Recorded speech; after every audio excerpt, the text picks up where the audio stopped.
So if you were in charge of NATO, if you were, say, Joe Biden, what would your next move be in the war in Ukraine? What would you do? Peace, immediately. Call back Trump. That's the only way out. Call back Trump. Call back Trump.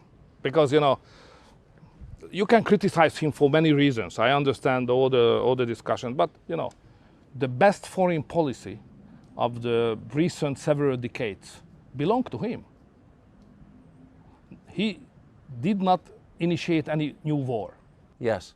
He treated nicely the North Koreans and Russia, even the Chinese, He delivered a policy which was the best one for Middle East, Abraham Accords. Yes. So that was a very good foreign policy.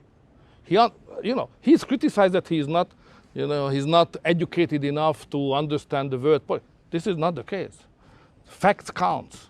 And his foreign policy was the best one for the world in the last several decades I have seen. And if he would have been the president at the moment of the Russian invasion started, no, it would be not possible to do that by the Russians.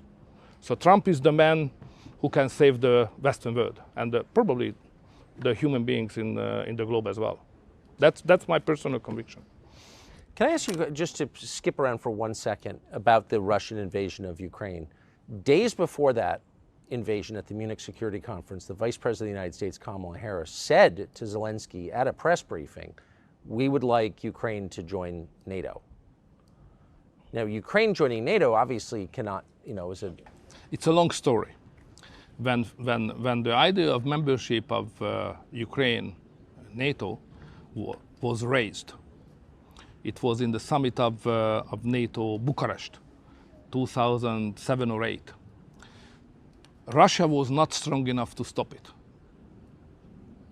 So there was a real chance at that time to integrate the Ukrainians into NATO. But it was rejected. There was no agreement among the big Western countries to do so, so it was postponed. But after 2 or 3 years later, the Russians became stronger and stronger and stronger. And now they are even stronger. So we missed the historical opportunity to do so. And this window of opportunity is not open anymore. So we can't do that. So we can't afford to have that long borderline between Russia and Ukraine, who belongs to NATO. That would mean immediate war danger to all of us, even in Washington. So it's dangerous even for the United States. It's not just dangerous for the region, but even for you, for the families. Because it could provoke a nuclear exchange. So it's not a realistic proposal at this moment. So forget about it. We should say just the opposite. We should make a deal with the Russians on the new security architecture to provide security, sovereignty for Ukraine, but not membership in NATO. So why, and that I think your view is shared by many sober people who watch this, so why would the vice president say something like that at a moment when there were Russian troops massed on the Ukrainian border? It's difficult to follow the mindset of a big power like you are. So it's a different approach to everything than the approach of 10 million people of Hungary with the historical experience, knowing the Russians better than you know. You always think that you know better because of the Cold War, but it's not the case. They never occupied Washington. Yeah. You should ask us. How does it work? What is the way of thinking? What is the cultural context? So back to the piece, if you were in charge, or if Trump were to win in 2024, how would you approach that? What would it look like, the settlement?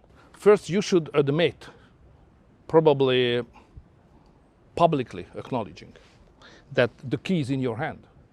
So if United States would like to have a peace, next morning there is a peace. Because it's obvious that the Ukrainians, the poor Ukrainians on their own, they are not competitive in this war. So if there is no money and there is no equipment from the West and especially from the United States, the war is over. Yes. The solution is in your hand. Is in the hand of your president. The present one or the future one. But you will solve it. The United States can do it, nobody else. It's not the solution for the Ukrainians. Of course, it's about Ukrainians. They cannot be neglected. They must be involved. But the real factor is not Ukraine. The real factor is intention of the United States. Yes.